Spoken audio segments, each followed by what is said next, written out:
My name is Jeremiah.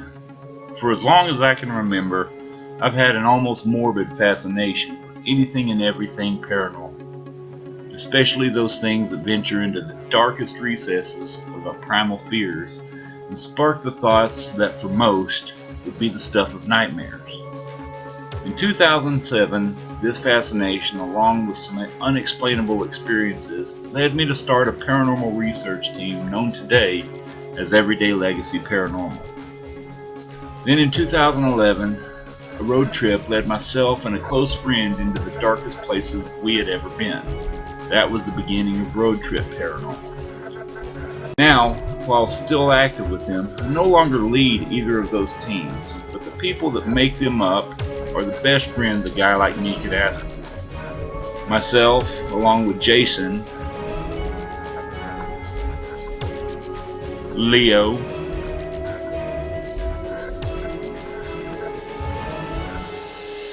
Roth, Max, and Michelle are reaching out to share our passions for everything odd, fringe, and paranormal with the world. We are Cryptic Heartland.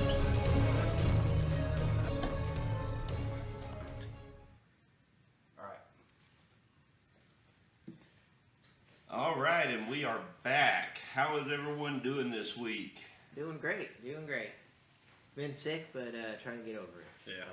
Yeah.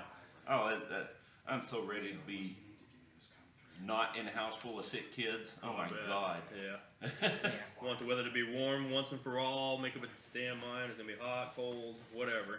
I'm sick of everything. Yeah, it's almost March though, so not too bad. And it's gonna snow more probably in May, right? Probably, probably, absolutely. Heck yeah. Well, I don't know what we're gonna talk about tonight. I have no idea. So. No idea. I'm just kidding. I'm kidding. Come prepared every week. Before we jump into that, I want to remind everyone, hey, while you're here watching this, hit the like button, hit the share button. If you're on YouTube, subscribe. Help us get the word out about our little thing we do here, and help us spread the joy. That's right. Get us some likes, man. We want to take this thing big time. We want to talk about controversies and argue and fight and all that stuff. That's right. We do behind the scenes. Why can't we do it live on camera, right? Yeah, absolutely. There's always plenty of drama off scenes. Kidding, right? kidding. All right. Hey, Jake, what's up? That's all I was going to say. So, in recent months, actually in the last, a couple months, we, and like we always do, we talk about everything, and not everything always has to be paranormal or monsters or quit playing with my big phone. I'm getting him on camera. Okay. He's looking that way. Sorry. Nowhere. Sounds kind of weird, but all right. Okay. Anyways, you were saying playing with my Sasquatch. Messing with Sasquatch. No. So we talk about anything and everything, and something that kind of falls into the world of weird and everything is serial killers, right? And that kind of realm. And just what was it, a couple months ago, Charles Manson passed away. Yeah. In prison. Yep. So I know when we've dealt with Dodge City, there is a kind of a little bit of possible connection there with maybe rumored there, to be, that, you know, but it yeah. kind of got me thinking a little bit more about Charles Manson. It was just weird that we were there just last year talking about him and everything like that, and possible connection. Yep. That then he's in the news and has all these pen pals, and then he passes away and everything like that. So definitely kind of a weird little guy, but it has a huge following, So it is what it is. I mean, he's one of those guys that was talked about different people in the past, influential leaders such as Hitler and people like that. I mean, for a guy that was tall, he sure had a lot of people afraid of him. And you label him a serial killer, it's like he never really even killed anybody. allegedly. Right. For the crimes he got put in prison for, anyways. He had his little followers, flunkies, do it. It was like cult leaders. Yeah. Really, I mean, I wouldn't. Yeah, like you said, he didn't kill anybody, so I wouldn't really recognize him as a murderer. But he was a psychological cult leader. I can't talk today. It's okay, we'll cut that out and redo it. I know. Sorry. Oh wait, it's live. Go ahead. But no, he, so he would brainwash everybody that was around him. Right. And that's a good word. Brainwash. Brainwash all of his followers. Saying, Hitler did. I guess you can say the same thing. Yeah. You got David Koresh Right. for there in Waco. Branch Davidians. Branch down in Waco, Davidian. Texas. Yeah. Been watching that TV show with my wife here lately. Have you been watching that? No, I wish I would have. I meant to watch it and I got sidetracked. There's so many shows I want to watch. It's fascinating because I go back and I watch the YouTube videos of it's pretty close. Of actuality. his actual statements and they Which capture pretty cool. I mean, people at home don't remember him. He was the one that thought he was Jesus Christ or portrayed him. Of course, Charles Manson did too. He portrayed himself as Christ or Christ-like. the Messiah, the new Messiah. The new Messiah that's coming, whatever you want to call it. Basically, crazy in the head, full of themselves, had their own agendas, whatever you want to call it, when it comes down to layman's terms. Right. But yeah, so continue with that thought. You said you're talking about the show itself, or just Well, the show actually shows the psychological impact that a person like that has. Yeah. Making everybody follow him. Right. Believe in everything he says. They, like in the Branch Davidian, they had, he was marrying children. Oh yeah. He was having babies left and right. He, his own friends. He was Charles like Manson. marrying their wives and having, his friends' wives are having his baby and stuff. Right. And it was all because it was God's will, God's saying. You know? And so, but and they were stockpiling weapons. Of course. They were doing that, and that's what kind of triggered the police and the ATF and everybody like that to actually kind of look in that direction. But the actual impact, if you watch the show and watch the news and stuff like that, you kind of see how they really weren't hurting anybody, but they were, besides, the marrying the underage kids and doing all this stuff and believing that he was Jesus Christ, they weren't really bothering anybody else. But then you have the military, or I wouldn't say military, it's ATF and FBI who just come in and just murder him. Right. Just totally kill him. Yeah. And then, but it was such a devotion that all these people had that it was just, you see that with Charles Manson. Yeah. Like you talked about with David Koresh, Manson was the same thing where he would recruit all these young girls because he would find most of them were either broken down home, kind of a daddy issue kind of a mentality. Not necessarily all of them. Some Manson? Yeah, I'm kind of tying the two together. Yeah. But his thing, you talked about David Koresh, marrying these people, these younger girls, or the friends of sleeping with the friend's wife or whoever. Oh yeah. Manson's thing was he would recruit these young girls and he would basically test them out, say, by having sex with them, and he had to go through him first, kind of a thing. Right. Which is just crazy enough. I mean, see, either these guys have the greatest scheme working thing, or they're just like Jake said on here, made a comment. He's like, he was the most famous, successful sociopath. Right. And that's what Absolutely. they all are. They're all sociopaths. Yeah. I mean, they're just out of their mind. They found their niche and they just kind of kept on with it. Right. Definitely. Just the things they can get away with, they can talk people into doing, and just, I mean, for us that, I say that we're sane, but for us, they're on the outside looking in, being the same people that we're supposed to be.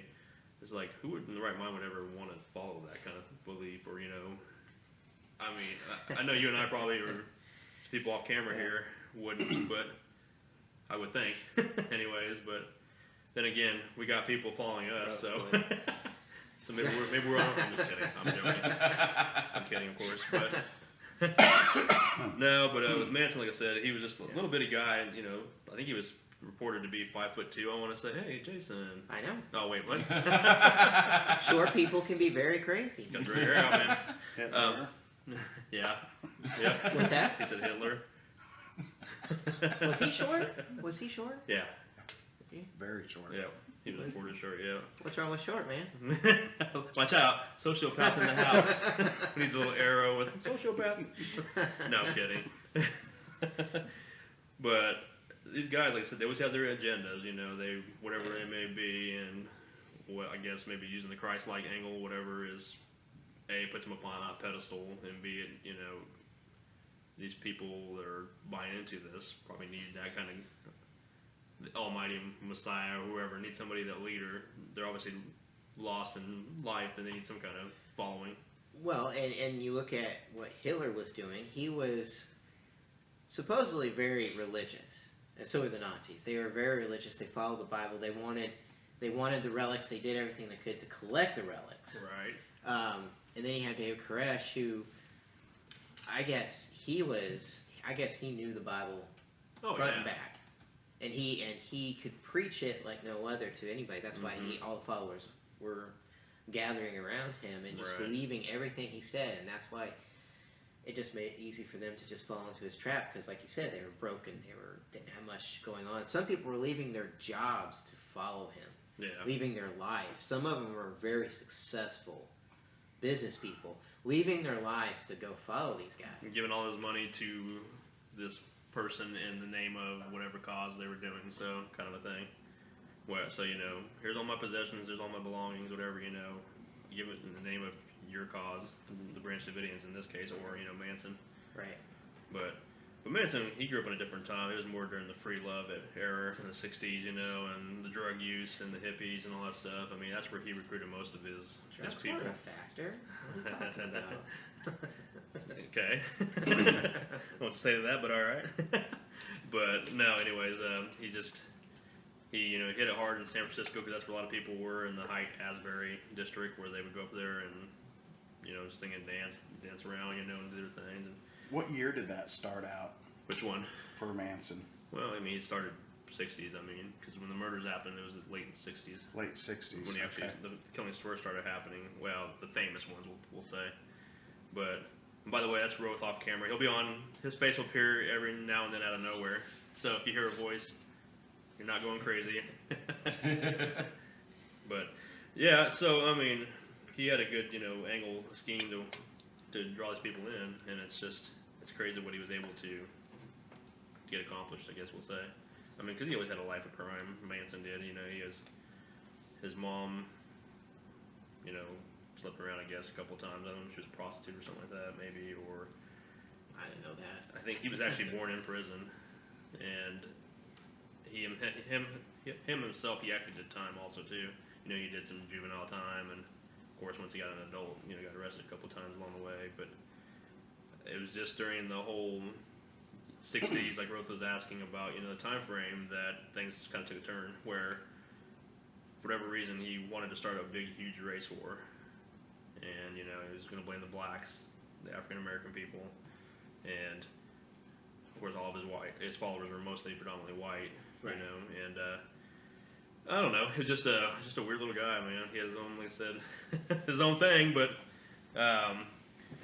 we got Jake I know we're supposed to talk about serial killers, but Jake was asking about some of these people that fit this kind of niche or mold. He talked about the Heaven Gates. He asked me who people were that were going to the moon, the stars, whatever you want to call it. Oh, yeah. That was Heaven's Gate people that had the purple Nikes. They all took the pill, whatever, and they found them in their beds. Was that the dead? And then you got Jonestown. He talked about that too. Jim Jones. Jonestown. The Jonestown Massacre. That was the Kool-Aid. That's where the phrase "don't drink the Kool-Aid" came from. Have you seen pictures of that? I think we talked about it in the early episode. Yeah, we did. We touched upon that, and there's, God, how many people laying out there dead? There's hundreds. At least, yeah. Just laying down, Kids, and husbands, wives. all drink the Kool-Aid. Yep. Because they were told to, and Right. it was just craziness. Once again, you have the same type of following where people are, collecting guns for this big war they were going to fight, and My question Makes no is, sense. Go ahead. if you're Christian, if you're trying to preach as Christian, but yet you're stockpiling weapons. But are they Christian though? I know. I'm just saying. It wasn't really Christianity. It was more of a Jones. That sure. Whatever, I don't know what the term is. There's probably a religious name for it. Well, I'm talking about his own religion. Like, David Koresh had Branch Davidian, which Okay. is not his own religion. Heaven's Right. Gate had their own religion. And David Koresh, I mean, he's preaching like he's the new Messiah, and Right. God is talking to him, and yet they are stockpiling all these guns. Right. For what For purpose? for what purpose? I mean, when the ATF and them did show up, I mean, it was, ATF fired first, which I still think is bullshit. That they did that. They should never have fired. They really shouldn't. It could have been resolved peacefully. It really should have. Definitely. But the Branch Davidians fired right back with about the same amount of firepower, which was crazy. I mean, they had fully automatic weapons, everything. They had it all, firing out the windows. And you got moms with their daughter and kids right behind them firing out the window. I Right. mean, how is this Christian? Is God really talking to him? Is this his plan? I just didn't ever understood. Yeah, and It's just what gets me. It's like, oh, we're preaching for God, and God's talking through us, but yet we're going to kill everybody who Right. doesn't agree with us on that Yeah. aspect. Yeah. And then you got modern times people that they're not necessarily serial killers, but they kind of fit the mold of cult-like. I mean, you got Westboro. I hate to say their names on this camera show, or the show, but Westboro, we know they're too. Oh yeah. They're too close to us. They're Topeka. They're 300 miles away from us. Like if even that. I've seen them down here protesting. Whatever their cause may be. Yeah. And then you also got people like, Scientology. How is that not far off from being a cult? Like, it's a Well, religion. if you really dig into it, and I mean, they have a compound Mm-hmm. where they send people for punishment. Yeah. It's called the Hole, Right.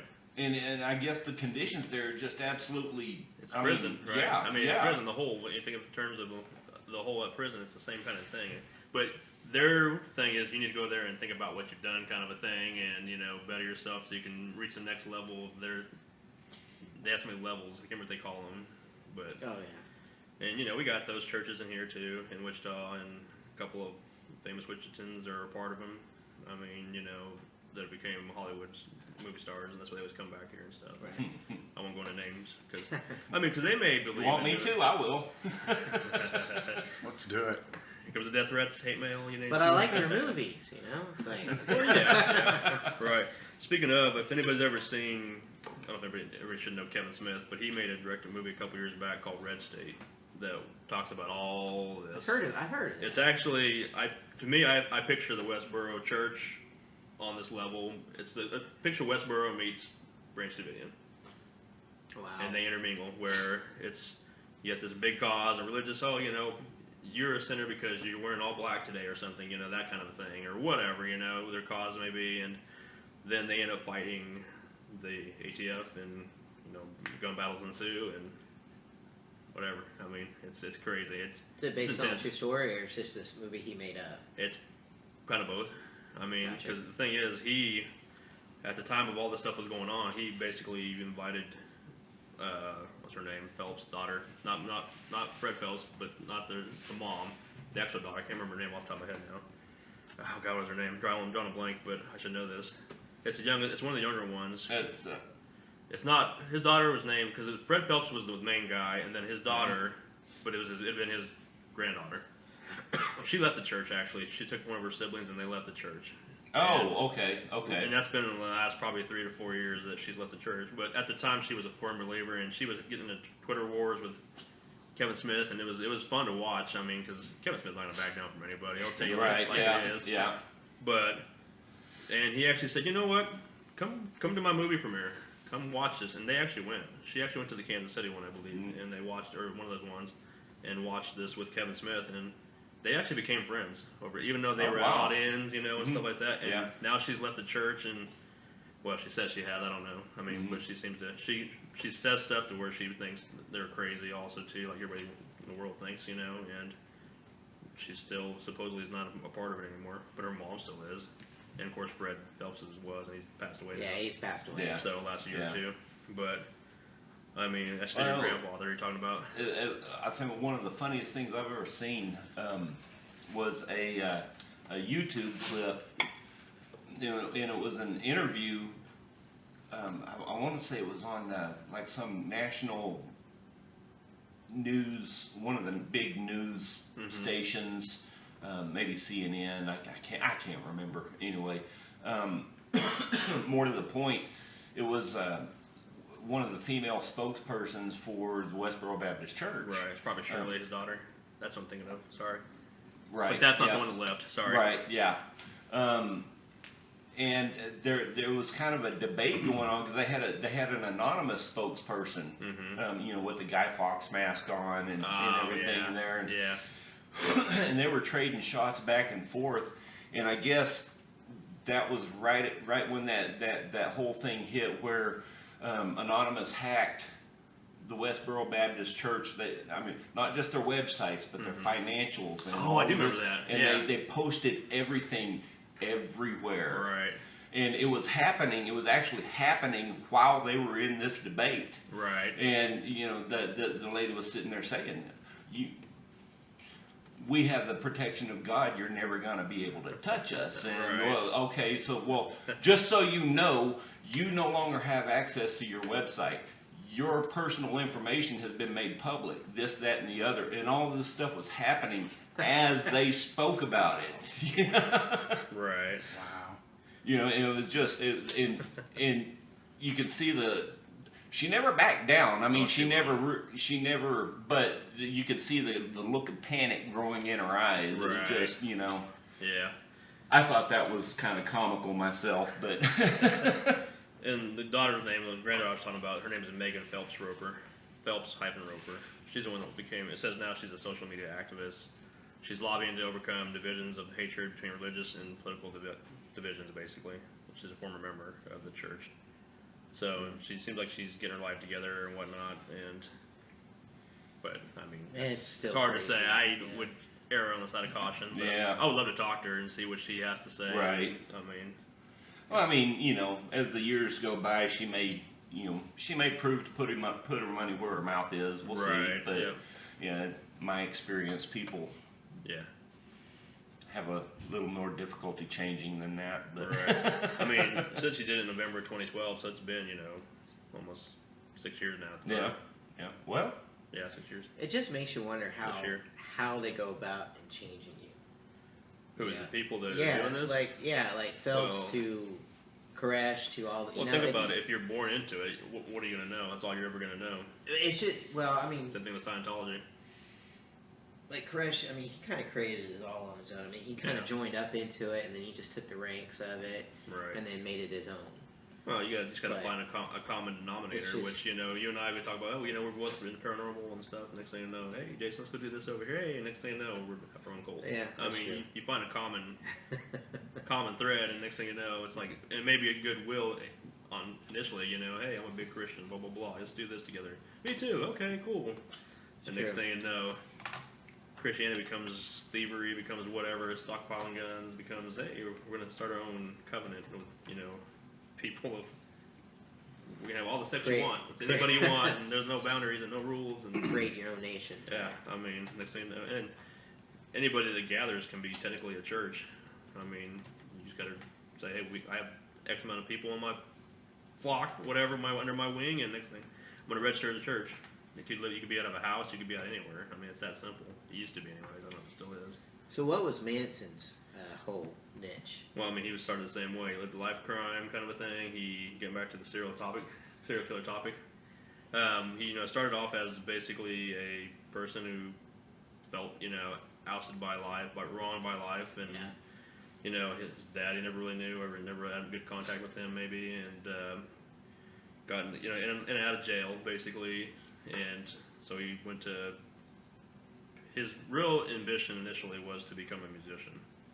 And, because this, once again, this is during the Summer of Love and all that, in the 60s and the hippie movement. And you got a serial killer who wants to, or a guy, a leader who wants to become an artist. And what was Hitler? He wanted to be an artist as well. He wanted to be a painter. Stuff, You got Manson who wanted to be a musician. Makes you wonder, had somebody said, hey, you're a great painter, I'm going to buy your art. Who knows what the world would have been for Hitler. Same thing with Manson. Hey, he tried reaching out to, the Dennis Wilson and them and the Beach Boys and tried to make, and of course they were taking drugs all of them together. So a couple of them, they got together and he recorded an album, and some people bought into it. Most of it, I mean, if you ever hear it, it's just zany and all kinds of weird shit. I mean, it's folky. It's a folk album basically, and who knows? Somebody said, you know what, you got what it takes to be the next American Idol or The Voice and whatever. And next thing you know, that Manson's not we're not talking about Sharon Tate's murder here in a minute and things of that nature. Right. But the thing is, he just felt, I think, shunned by. I got a question for you guys. Okay, so you guys were talking. I think Jason had made a comment about how is it so easy for Charles Manson to be able to get a group like this. And one of the questions I'd like to ask you guys is, okay, so back in the late 60s, early 70s, the late 60s, the early 70s, doing some research like I've done in the past for a couple of these serial killers that we've talked about even in the past. Mm-hmm. If you look at like New York, you look at Los Angeles, you look at California, anywhere between the year of 67 and 70, there were thousands of unsolved murders. Right. Okay. These murders were showing up. I mean, I think it was like one case that I had looked at one year for 1970, there were over 2,000 unclaimed deaths. Mm-hmm. Meaning these people were dead. Right. They were found out in, the desert, out in some of the big parks. Right. Buried. So if all these people back then in those days were coming because, it was about the love, let's go to Los Angeles, let's go to San Francisco, let's go to California. I think if all these people were showing up there and then somebody happened to run into you and life's not good, you have no money, you have nothing, but you run into a couple women that are women and they go, oh, you need to come hang with us. We've got a house full of 50 other people and we just love each other. And I mean, maybe it was easy for them to just cling on to that. And then all of a sudden you just, the drugs, the drama, you fall into it. And next thing you know, you're doing stuff you shouldn't be doing. Right. You're just going the wrong direction. So my question is, it'd be interesting to find out back then with Manson, how many of those people that were actually involved with him were on the missing list, because, 5 years go by, 7 years go by, and these people are still missing. Well, there's people that were associated with this group, or loosely, that have come up missing.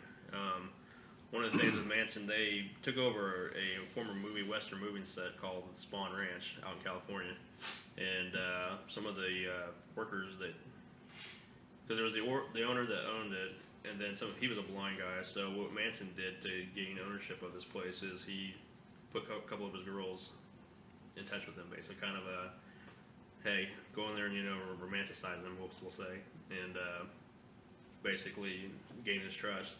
So they could, weasel their way in to take over the whole set. And I mean, it was a former set; they didn't use it hardly anymore. But it's in some of the famous westerns you see back in the heyday, back in your time.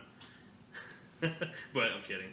But there was one guy named Shorty Shea. They call him Shorty, isn't his real name. No offense, Jason, but it's not his real name. It's all about short people. His real name was Jason. I can't remember his first name, but his name is Shorty Shea. But he was one of his most trusted hands, the owner's side hand, whatever, and I think he started to get wind of what Manson was trying to do, and all of a sudden this guy came up missing, and his body has not been found to this day, basically, and that was back in the 60s, that this happened, speaking of, and there's been report rumors that he's located on the property somewhere, that his remains, and I mean, they went out there even after, I saw a documentary. It's probably maybe in the last 10 years that they've gone out and actually tried to find this guy still and can't find him. It's kind of like finding Bigfoot, where they go out and try to find this one elusive person and they still can't find him. But they think, so one of the guys who supposedly knew of the murder, took part of the murder, whatever, said we buried him over here, this and that, and the body's not there. The thinking is maybe some of Manson's, people still following him went up there and dug him up and moved him somewhere else on purpose. That way, just to throw him off. the law off. So, but yeah, you got Manson went up and down the coast of San Francisco, from California, all up and down. He got one of those Beetle vans and started picking up, people, Yeah. hitchhikers, you name it. Yeah. Who's to say that there's all those up and down the coast, like you said, some of those bodies are attributed to him that never Yeah, been because found I or know something. there's been a couple cases that I've read where, 50 years have gone by and they start to, like they found this one guy's apartment, found over 300 photos of Right. a lady, of ladies. Right. And 48 hours, I think, decided to start throwing them up. And they just randomly Oh, were, I saw and that. then all of a sudden, this kid said, "Hey, Mom, go check out these pictures. I want you to check, I think this may be your sister." Oh, wow. And Okay. she's like, "What?" And then so she goes in, looks at the picture, and oh my God, that was her. But yet, this was done 50 years ago. Right. Right. And when they talk to the sister now, in present time, they didn't know what happened to her. She just disappeared. They didn't know why she left. But if you go back into the mid-'60s, everybody took off Yeah. for California, Yep. because they were looking for love. They were looking for whatever they were doing. And come to find out, 50 years later, they found out that was her. That was Yeah. one of the and they still have not found her body. Right. And you're not going to. You're not going to. For a lot. So I think for Manson to come in and have the control he did, because I could put myself in a situation where, nothing's going good for me here. I pack my stuff up, go to California, meet a couple guys like you. We get along good. Hey, man, where are you staying? Actually, I'm not staying anywhere. Well, come with us. And before you know it, you're doing what you're doing. Right. So it'd be interesting to find out how many people that were involved in his cult were actually missing. It's weird to think Because that, you don't have that now. You don't Well, have that yeah. as controlled. It's not going to be allowed to get that big before somebody shuts it down. Right. because the Branson Davidian was pretty large group, Yeah. and they weren't going around killing people or anything. They were just Right. doing some shady stuff in their own. Right. But like I said, that he wasn't preying on. I guess he would say he's preying on the weak-minded, on the fact. But like I said, a lot of them were leaving their jobs where they were rich. They were Right. lawyers, all this stuff. They were leaving to go and join him there at this compound and live there.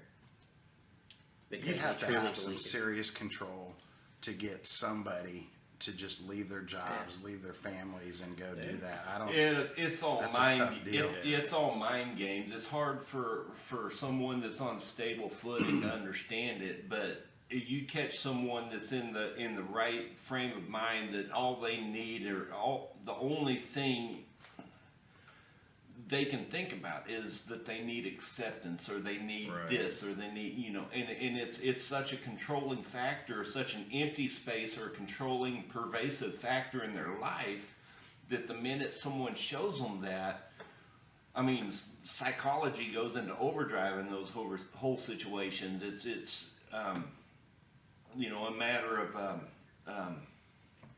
are you guys familiar with the hierarchy of needs? Maslow's hierarchy. Mm-hmm. I mean, that's what it's all about. These cult leaders Right. and stuff, they play off of that. Right. Definitely.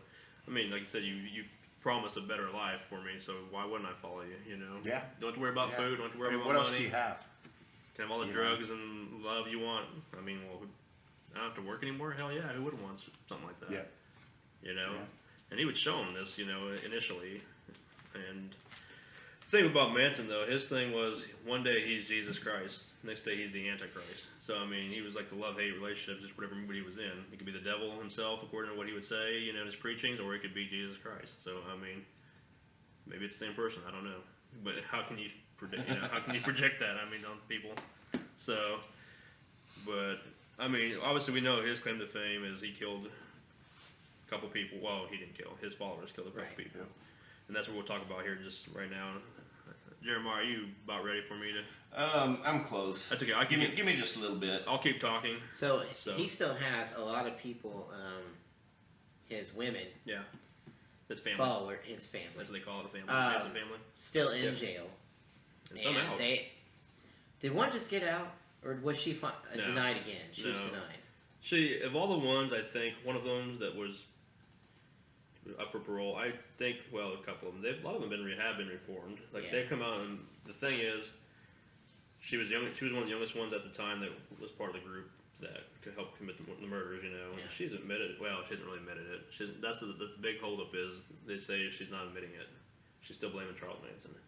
He controlled me. He did this and that. Not, yes, I took part of this. I did this. I'm wrong. I messed up. I took the knife. I took the gun. I did this. And So it sounds like most of the people that it was his closest allies were women. Yeah. Is that correct? More or less. Well, one of them. Okay. I wasn't going to say any of their names tonight because I was trying to get off of Charles Manson and mostly focus on the victims. Right. Because I mean, why pay homage to somebody that's a whack job versus not give the victims their rightful remembrance. But I mean, Tex Watson was one of his guys that worked. Charles Tex Watson. He's one of them that participated. He was the ringleader that night, and another night, Charles Manson said, "Go do this. Take these people with you. Go do this." So yes, there was a male involved in this. He was pretty much Manson's second hand, right hand man, whatever you want to call it. And so yes, it wasn't just all females, but females were the way to lure other people in, either guys. Oh yeah. To either take all their money or whatever. 3 girls run around in a van trying to I mean, and most of them for the time weren't ugly. They were young, beautiful girls. Some of them came from wealthy families. Some of them came for whatever. It's just they decided to, whatever reason, join this cult or his family, we'll say, and next thing you know, they're etched in history forever as being part of the biggest. I mean, because when they committed the murders they committed, it did somewhat what they intended to do. I mean, the thing was Manson wanted to go in and blame, like I said, the African American people. Right. Start a race war because his thing was, we're gonna go out there and commit these murders. What they did is they actually did them. He told them, Watson and the group, to go out and put the weapon they used, put it in a gas station located in the ghetto. That way, when police hone in on it, they can find it. Oh, it must have been a black person that did this murder because we found the gun in this location. No white person would be located here, or come into this place. That was his whole thing. Once everything started going off, he had this vision of, we'll go up to the mountains, off in the ranch, off in the mountains, Death Valley.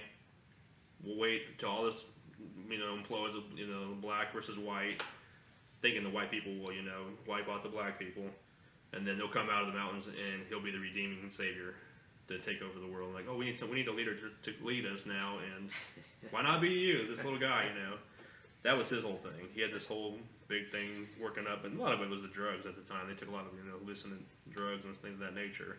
So I'm sure he had visions of grandeur, but it's like, it was, convoluted with this drug. So a lot of LSD and that kind of thing for the time. How many victims did he have?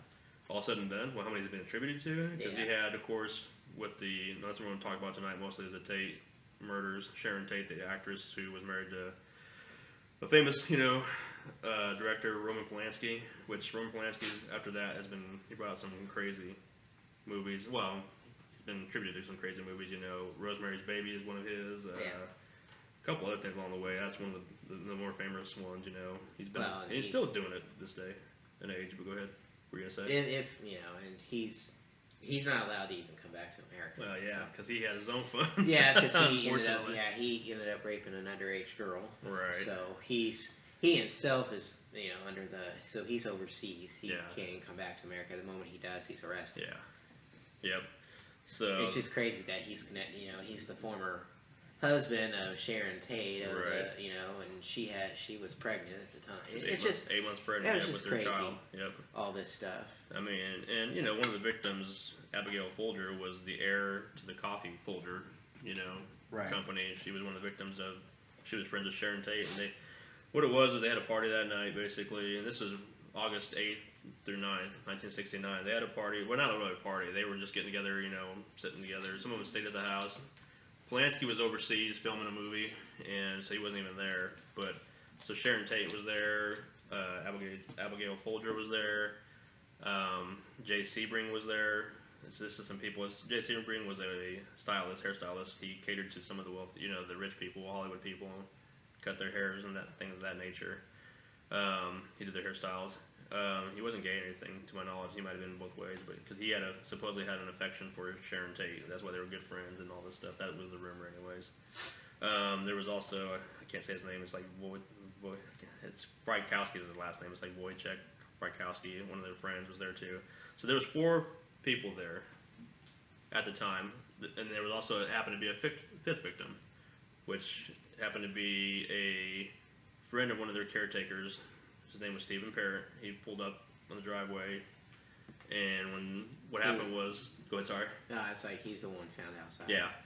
What they did was they drove up to this house. Manson and his family, well, not Manson's family, but, well, I think Manson, no, he went there that first night. He told him to go out and do this. He went to the second night because he was pissed off how this murder went down. Right. So the second murder was also the La Bianca murders, which That's right. they were the That's shop right. owners and stuff and whatnot. But that's down the road here in a minute. But with the Tate murders, basically they had Watson go up and he said, go up and do this. You know, they were going to this house because Manson had been to this house before. It was 10050 Cielo Drive. Manson had been there because a producer used to live there, or as Doris Day, if you know, heard of her. Yeah. His son, he was looking for her son, and he wanted to be produced as a family. You know, Manson family wanted, here's my music, I want you to produce it, I want you to record it, and the guy's like, I'm not recording this crap, you know, it's shit, basically. So, I mean, and it was just a bunch of ramblings, you know, a psychotic, you know, rants when he's on LSD and whatnot, and the guy's like, I can't produce this. So, whatever reason, he had left that house or moved to a different location, and Roman Polanski and his wife bought this house. So, but Manson didn't know that at the time, so he just knows he had been there at one point. He told him the address, go up there, you know, cause this big stir, you know, greatest scene, you know, whatever, and they did. So, but they snuck up on Stephen Parent, who was sitting on the car. He had just left, we didn't ready to leave, whatever, or pulled up, and Tex Watson ramped him, you know, and this kid, he's an 18-year-old kid. 18-year-old kid, sorry. He's freaking out. He's like, you know, I won't say anything, you know, I promise, let me go, I won't do anything. And Tex Watson slashed at him with a knife and then pulled out a gun and shot him 4 times. Boom. Just like that, gone for no reason. So the rest of the family members, the girls, came up and they pushed the car up close to the house so somebody from the road couldn't see it. Well, I know you guys probably never been out there and seen this house. It's up in the hills, so nobody's going to go up there and see it. I mean, but it's up on a winding road, and the house is not there anymore. They tore I was the just house going to down. say, I don't think it's there. No, they've torn it down because they also changed the address. There is no 10050 Cielo Drive because people were going up there and gawking. I mean, this is a private residence. Right. They were gawking up there trying to find, you know, the famous murder house, and it doesn't exist anymore. But anyways, they snuck in. Tex Watson cut a window, you know, screen, snuck in. Surprised a couple of them because some of them were. I think one of them was sleeping on the couch, and Sharon Tate heard the commotion came out and what's going on, you know, and all this stuff. And this is what's happening. They tied everybody up and making threats, you know, and whatnot, and just taunting them. And she's basically calmed down and said, you know, we just promise you won't, you know, hurt me. My mom's 8 months pregnant, you know, and don't hurt me and my baby. And we won't. But you know, they of course. They strung her up, hung her up from the ceiling rafters, and stabbed her in the stomach, stabbed her, you know, all this stuff. And they wrote all this stuff on the door, you know, and whatnot. I mean, they were Charles Manson was big into the Beatles at the time, since he was a folk singer and all that stuff. And the Beatles' White Album had the song Helter Skelter on there, so he was really trying to thinking that was a personal message from the Beatles to him. This is what you're supposed to go out and do, create this big race war and all this stuff. I mean, this is all facts that he said, you know. One of the people that was on with the family members was named Susan Atkins. Everybody called her Sadie. Well, on that White Album, there was a song called Sexy Sadie. He thought that was directed to her, you know, and all this stuff. And just a crazy, you know, whack job out of his mind. Wasn't there an apartment off to attached to the house? It was where the caretaker where the lived. stairs went up, and he supposedly never heard any of this stuff going on. His name is William Garrettson. That's who Stephen Parent was coming to visit. They were friends, and it was the property's caretaker, and he was out in the guest house. Yeah, and he never heard anything basically. Or How do you not? I mean, I'm sorry, but I guess I can't say that because I'm not here. But yeah, the house was attached. Well, but it was off, not directly. I mean, it's off in the back because most of the servants' quarters are in the back. You know, where you can't be seen from. I just think somebody getting stabbed, hung. Shot. But but in some of the movie, I guess, didn't they crank up the music? I mean, there was a little dinner party going on or a party going on, kind of a thing, and you know, maybe that. I just think with all the murder that happened that night, you would hear something. Well, with like think about the family out in Holcomb, Kansas. Clutter family. The Clutter family. They were murdered with shotguns inside their house, and on the other side of the trees is where the what do you call it? The farmhand and his family were living. They had a house. They were in their house, just Yeah. right on the other side of the trees. Never heard a single thing that whole night. But you have 4 people that were blasted away with shotguns. They slept peacefully. Never heard a car. Never heard I mean, it's easy to just not hear it. Right. I mean, think about you and your location, your house where you live, and do you hear every car that drives by, every loud sound out there? I mean, you maybe not subconsciously, you just ignore it. It's just background noise to you, you know. Yeah, it's not true. necessarily. I mean, True. you hear noise. Depends. It could be It could be a background car firing. Oh, that's nothing. It's just a car driving by, kind of a thing. But this is up in the hills though, so I mean, wind. It could have been really windy that night. Who knows? Yeah. So. Yeah. Like I said, there was 5 victims total. 4 of the dinner party include, Sharon Tate and technically the baby too, so technically it was 6, I guess you want to call it. But I think we're going to put a picture of the 5 victims, excuse me, up here in just a second with them. Yep. Like I said, I wanted to pay tribute to them specifically, not necessarily Charles Manson. I could have put all the Charles Manson photos up here you want. The one with them is crazy. The most famous one with him on LSD when he looks like, he looks like Jesus Christ with his long hair and his beard, you know what I mean? And he's tripping out of his It's mind. up. Okay. So that'll come up here in just a second. We haven't seen it in the studio quite yet, but I guess I just pulled it up on my own. It's this one right here. This one right here. So these are the 5 victims. You have on the left, you have Frykowski. Middle, next one is Sharon Tate. The middle is Stephen Parrott with the glasses that was outside in the driveway. Jay Sebring is the next one on the right, and then of course Abigail Folger. And I think his Abigail Folger was stabbed like 23 times or something crazy, absurd, and something went on. You need something? Sorry, you gonna say something? Okay, I thought you were ready to say something. Sorry, everybody's staring at Ruth. He's Off doing camera. hand signals, so I don't know what he's doing. Did you have something to say, Ruth? No. No? Okay. But like I said, here you got these 5 victims. They're innocent. It was a case of mistaken identity. They were looking for this producer guy and made a mockery of everything. You know, they sprawled blood on the door. You know, the outside door. We're gonna say something. Jay? You don't have the actual pictures, do you? I've seen them all. I didn't want to post them. Yeah, I was gonna say you can see them. Yeah, I've online, seen them all. the actual bodies Yeah. from when the police come in and see how they were laid out and everything. It's horrific. Right. They found She's on the couch. she's kind of halfway from hanging from the rope's still on the rafters too, where she was strung up, and Abigail Folger was found out in the front yard where she tried to run. I mean, escape them, and they tracked her down and stabbed her in the back everywhere. Yeah, the one on the right. Everybody else was found in the house, in the living room and things of that nature. I didn't want to pay tribute to that. Definitely, yeah.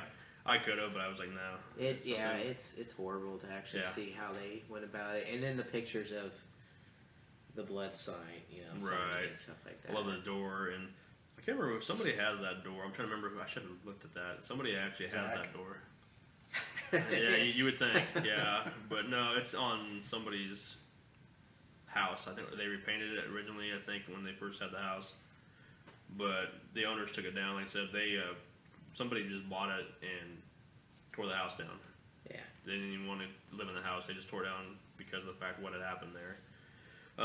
The thing is, and we're going to play a couple EVPs from here in just a little bit, from that location. Well, actually, I say that. It's from the different locations. The house up the hill.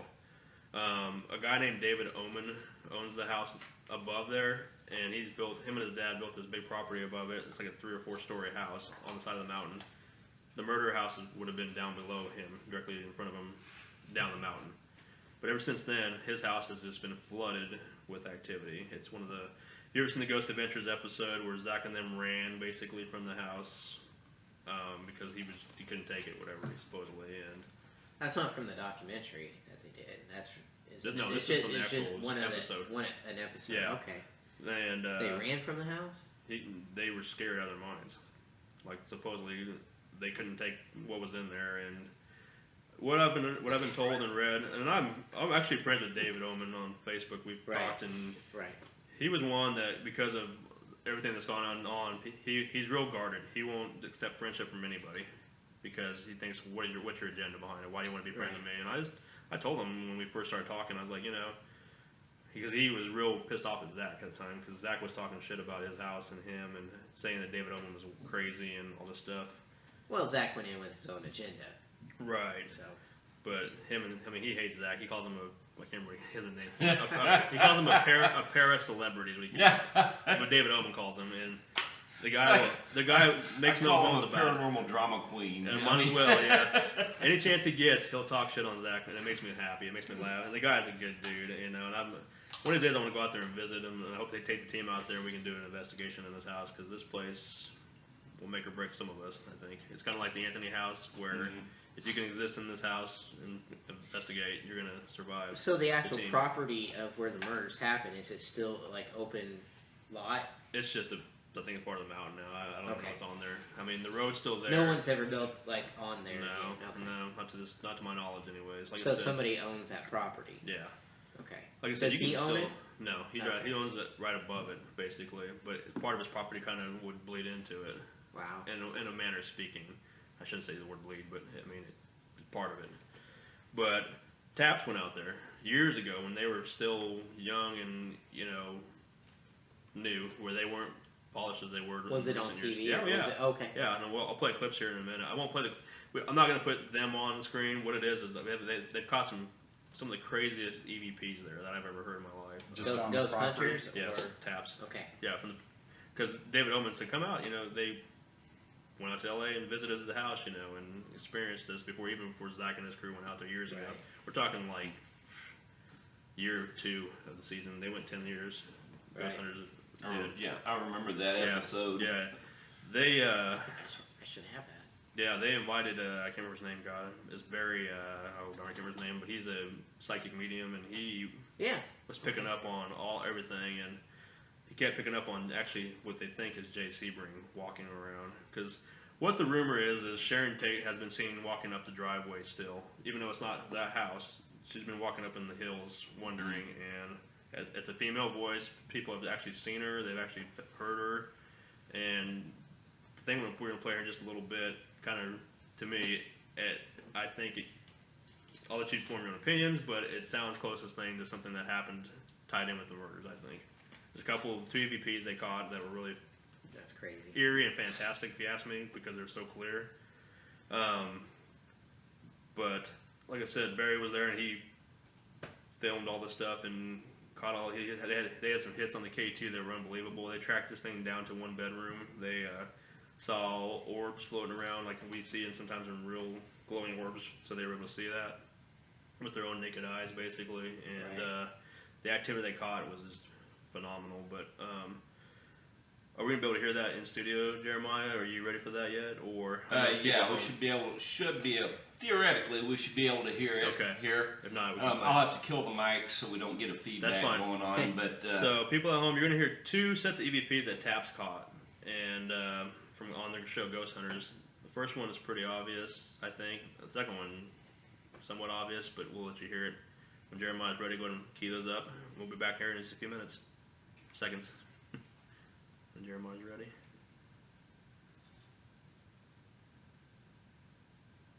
yeah, just about there. Sorry, guys. No, that's all right. It's a process. Sorry about that, people. Just tell me when you're killing the mics. I am killing the mics.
I can play Okay. it from my mic, from my phone to, I can go put it in the microphone, they can hear it. Yeah, that'll work. Okay.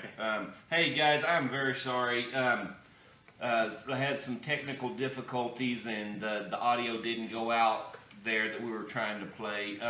It's disturbing. We are going to send it out over the mic right now. I don't know what happened. I'm still learning this audio system. Can they hear us at home right now? Can we Yeah. get confirmation for sure? Like Jake or somebody say, just kind of respond, let us know if you can hear us. And I'll play the audio here from the EVPs at Tapscott in just a second. Yeah, we've got audio back now. I had the mics muted while I was trying to send that out over the system audio, but it just wasn't going out for some reason. All right, people at home, I'm probably blocking the camera. Sorry. I'll play this EVPs. There's 2 EVPs here. The first, they'll loop twice, and then they'll go to the next one. So here's the first one.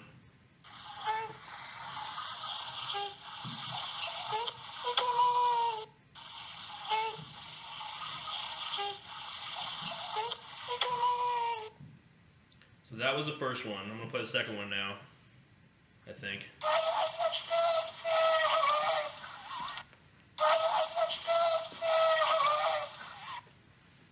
Oops. Hopefully everybody heard that at home. Now I can go back and play it again. It's kind of it's eerie and disturbing if you ask me, because what I'm hearing, and I think some of the guys in the studio said the same thing too, was it's almost like the EVPs were captured as I don't think they're, I wouldn't, to me I would say they're residual maybe, possibly, but the fact they interacted with this thing and got it to respond. It's almost like they're pleading. Yeah. And they're still living through the moment. Right. Almost. Especially the second one. To me, the second one is the most compelling, I think. Because to me, it's like it's somebody screaming, "Why are you doing this?" kind of to me as it's happening. It's always giving me chills from the first time I heard it on the episode to even to this day I listened to it. I'm just like, Yeah, that's my first time ever Very, hearing that. very distressed. are Very they capturing the murder as it emotional. happened? You know, the energy from the murder still. So if they were hearing that at the house, at They- David's house, It was captured in the house, but it wasn't. They didn't actually hear it in the moment. That's when they go back to the evidence review, like we do also too, where next thing you know, you're like, "Holy crap! What did I just capture?" And the looks on their face are just like, "Oh my god," you know, because what are we hearing? And Well, that would just horrify me. and that's the thing I've always thought about in some locations we go to at times. It's like we're capturing whatever, and I get that same pit in my stomach feeling where, like you just said, it's horrifying what we're capturing sometimes, especially if we know a murder has happened in the house. And you know, you've been a house, you know, recently. I've been in a Bar house, yeah, with in Hutchinson in Hutch, where a and that murder was took place, right? And it's horrifying to actually go back and listen to what you think is possibly the murder happening. right, You know, we captured what sounded like the scuffle happening inside Right. the house. We captured the sound of a woman gasping for her breath, but it sounds like she's saying, "Help me." and you hear the dragging sound to the stairs. That Yeah. you hear the thumps from the stair, like where they picked this person down in the basement, and you know, Yeah. finished her off. So I got a question for you. Go If the ahead. murders and stuff happened below him, right, below that house, down and whatever, right. why would they be picking that up in somebody else's house? Part of it is because this house sits on the register, like the EMF on the house itself is just so intense and so strong that part of the thing with Zach, when he had his beef with Zach, was Zach came in there and was talking about, well, there's been a couple rumors that the house there's a dead Indian and his horse buried on the hillside too, that from years ago, and all that That's energy is so built up. But they took the millimeters down in the basement, and the things are just spiking so off the charts, kind of a thing, that the EMF is there. Whatever reason, it's such an active hotspot. Could be because of the tragedy that's there. It could be because of the Indians that were there. I mean, it's just such a portal of activity or energy that this is what Zach's thing was about David Oman. He said that the guy's lived in the house so long it's affecting him because he's just getting all this EMF blood into him non-stop, you know, Right. and it's just messing with his mind basically. Wow. It's creating him. He's a victim of his own house basically, where it's overtaken him. So that's what he's saying of David. Yeah, and So basically saying David's just kind of whack job basically. You're crazy, 'cause seeing it, hearing it, and dealing with Yeah. it because he just imagine it's part of his brain just doing that to him. well, just the house itself, the electricity in the room, or the EMF in the house is just basically consuming him. But how can you explain an EVP like that? And all the activity, they caught the orbs and the K2 hits and stuff like that. I mean, some of that stuff could be faked for TV, of course. Sure. But the EVPs is I've always been like astonished by because of the sounds and what it's portraying. Could that have been fake too? Of course. I mean, anything can be faked. Wow. But I truly believe that these, judging by the reactions of Jason and Grant at the time, Man. I mean, this is a clean-shaven Jason. That's how old it is.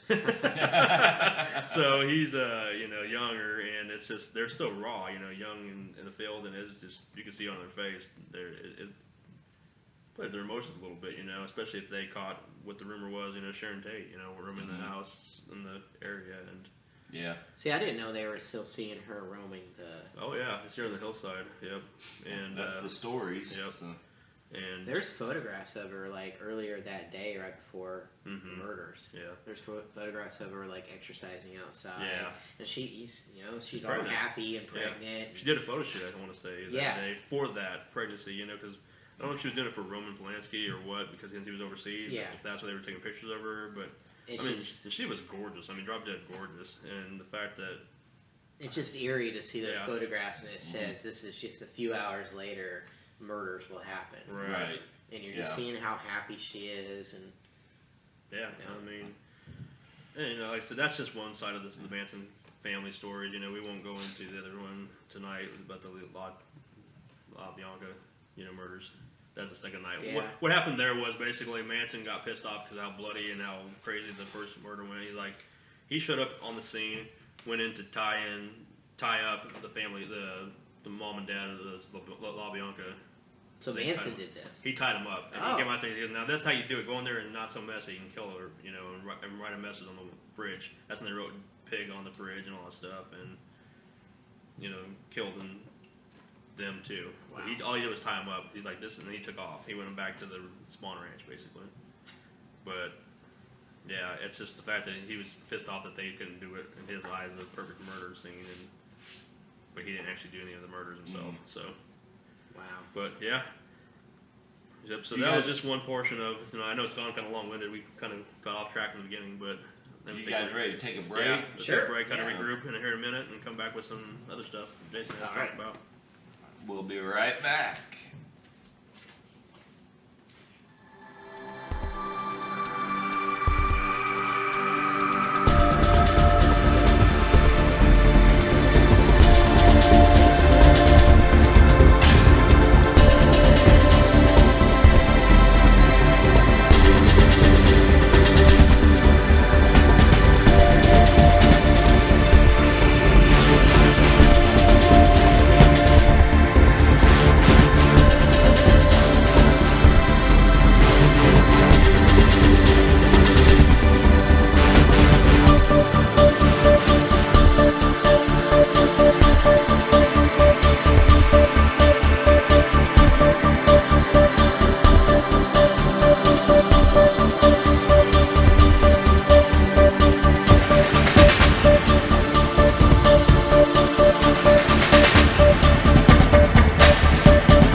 Yep. We're back.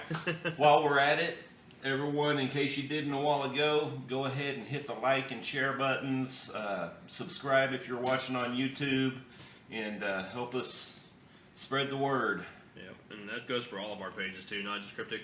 Go to Darkness Lives. How you say it? Darkness Lives. Darkness Lives. I can't talk. I got your itis now. Darkness Live. That one too. Do that one too. But, Oh. but do ELP, do Road Trip, do all of our BFK, Candace. God, I can't talk. I need to go home. It's like BF Chains. Like and subscribe to all our pages, and if you need anything from us, any help, you know where to find us. So, Absolutely.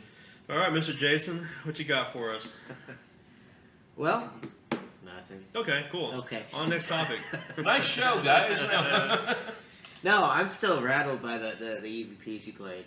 Yeah, I honestly had never heard those before.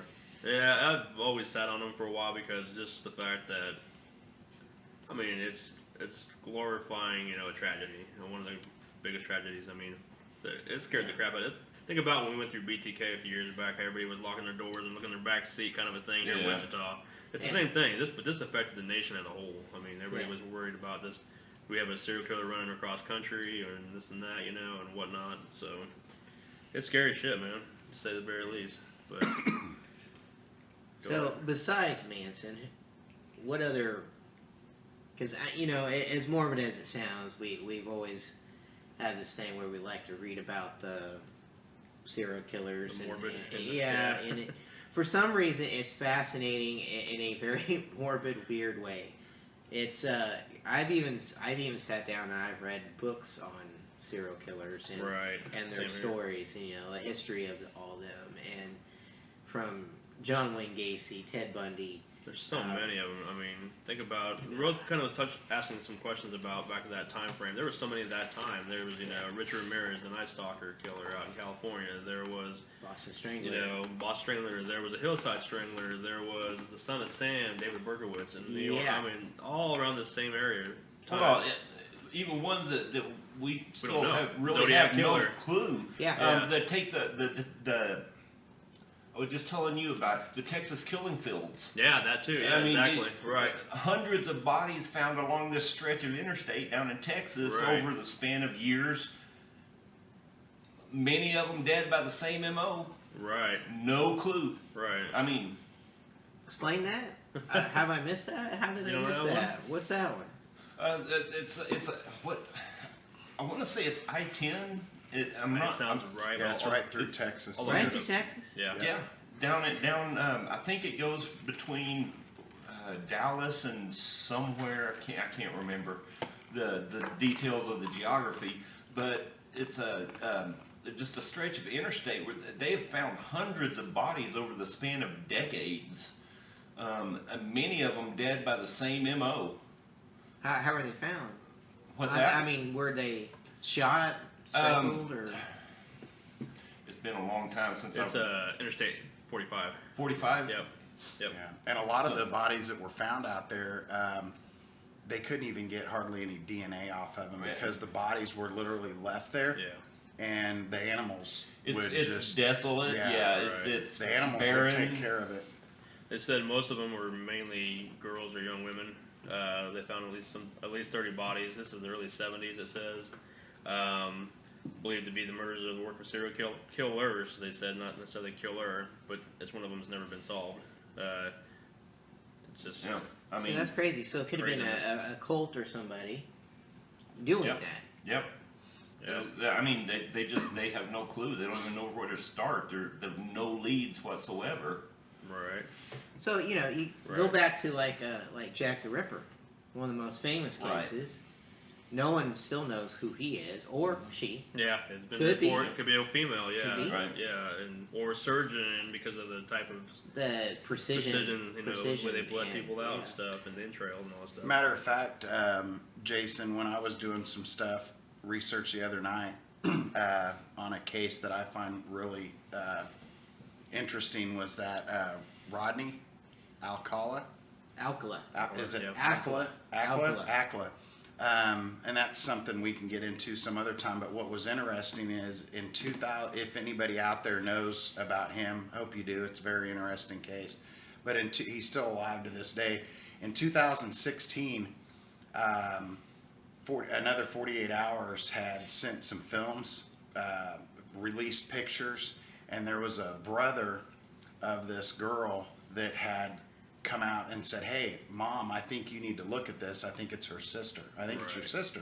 Right. So anyways, long story short, the police wanted to go out and actually go to the prison that he was in and ask him about it.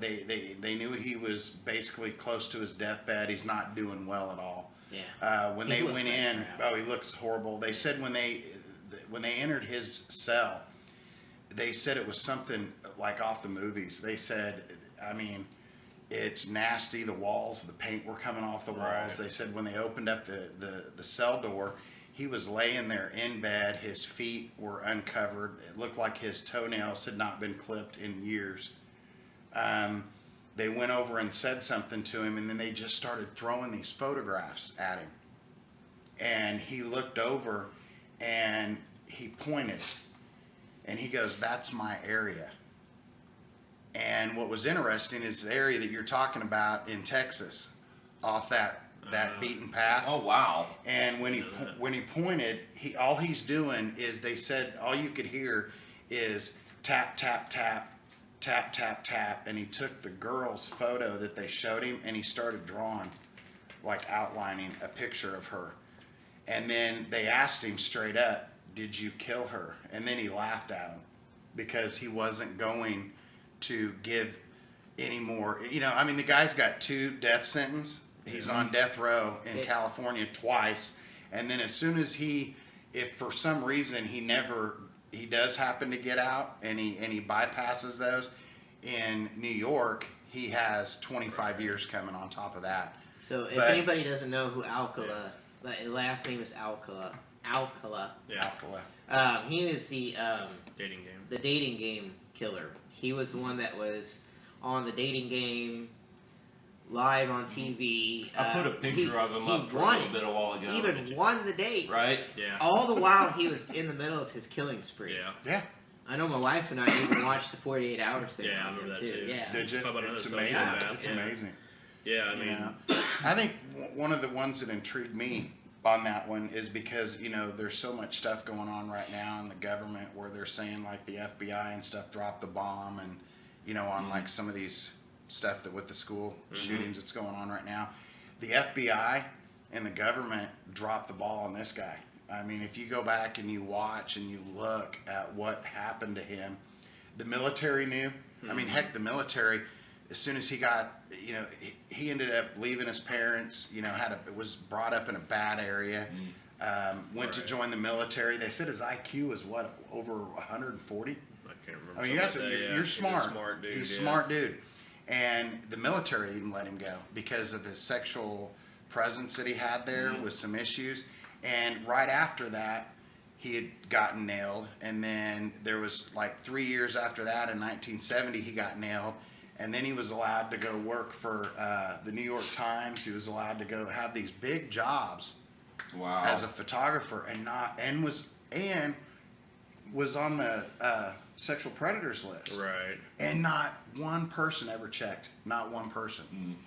And so all those deaths ended up, you know, over the next 10 years, I think it was 6-7 years. And it shows you that even now they're dropping the bomb. They were dropping the ball back in the 60s as well. They don't know his true count of victims. I mean, he Yeah. never admitted. Between 1 and 130, but he got nailed for, I think, since 2013, now they have 6 or 7 that they know he actually did, but they said it's a possible 130. Oh my gosh. Yeah. And when they broke into his storage unit, they found, they said it was hundreds of I photographs. saw thousands of photographs of thousands. naked Yep. boys and young boys and girls. I mean, women and stuff. It just. And this was like the Manson murders. I mean, this guy would go in and he would strangle, but he would actually bring them back to life. Oh, wow. Like right before they would die, he would bring them back because he wanted to see the fear. And while this is happening, he's molesting these guys, Oh, whether my it's a God. girl or a guy. Right. Just, And then he job. would beat him to death. I mean, it was bad. It just crazy. Very crazy. But that was interesting when you guys were talking about that stretch of highway, because the FBI went back in to talk to him, and he pointed right there. He said, "That's my area." Wow. Now, when they left, because he wouldn't give him any info, when they were leaving the cell, the guy turned around and said, "Hey, was she alive when you left her?" And he said yes. And that was it. They shut the door, and they haven't done anything else to him. Wow. Well, there's nothing you can do about it. I Yeah. mean, it's been so long, and he's, going to die anyway. So Right.